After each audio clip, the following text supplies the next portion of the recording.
اللہ کے نبی علیہ الصلوۃ والسلام فرماتے ہیں کہ عجبا لامر المؤمن، کہ مومن کا معاملہ بڑا ہی عجیب اور خوبصورت ہے۔ ان امرہ کلہ لہ خیر، مومن کے تمام معاملات لہو اس کے لیے خیر ہیں۔ اس سے یہ پتہ چلتا ہے کہ ایک مومن جو ہوتا ہے اس کی زندگی میں اس کے ساتھ جو بھی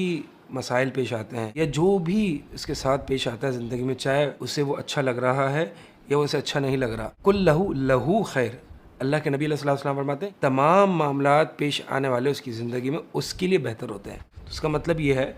کہ ایک مومن کو پریشان نہیں ہونا چاہیے اور مایوس نہیں ہونا چاہیے۔ بہت سی مصیبتیں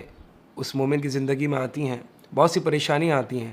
تو اسے مایوس نہیں ہونا چاہیے، بلکہ اس کو یہ پتہ ہونا چاہیے کہ اس میں اس کے لیے لہو خیر، نبی علیہ الصلوۃ والسلام نے فرما دیا۔ اور فرمایا آگے وَلَيْسَ ذَلِكَ لِأَحَدٍ إِلَّا لِلْمُؤْمِنِ، کہ یہ بات کہ تمام معاملات اس کی زندگی میں پیش آنے والے اس کے لیے خیر ہیں، مومن کے علاوہ اور کسی کے لیے نہیں۔ اور پھر مزید اس کو ایکسپلین کرتے ہیں کیسے، ان اصابتہ السراء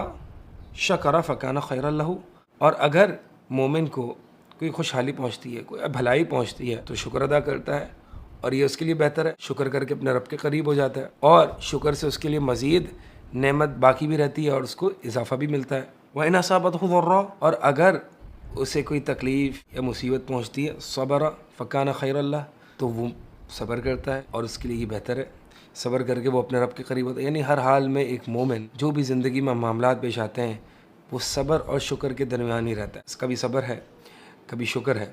اور یہ واقعی ایک مومن کے لیے ہی ہے، کیونکہ مومن کو پتہ ہے کہ یہ جو بھلائی مجھے ملی ہے اللہ کی طرف سے ملی ہے، اس لیے شکر ادا کرتا ہے، اور اسے پتہ ہے کہ اگر یہ آزمائش آئی ہے اور تکلیف آئی ہے تو اس میں کچھ نہ کچھ تو خیر ہے، اور پھر اس پر صبر کرتا ہے۔ یہی چیز تو اس کو صبر کرنے پر آمادہ کرتی ہے، ورنہ ایک شخص اس کو پتہ نہیں ہے، بظاہر اس کو تکلیف اور مصیبت لگ رہی ہے، وہ کیسے صبر کر پائے گا جب تک کہ یہ یقین نہیں ہو کہ یہ اللہ کی طرف سے ہے اور لعلہ فیہ خیر، اور اس میں یقیناً کچھ نہ کچھ خیر ہے۔ جب تک یہ فکر نہیں ہوگی، جب تک یہ سوچ نہیں ہوگی، تو ایک شخص کے لیے صبر کیسے کرنا آسان ہے؟ تو یہ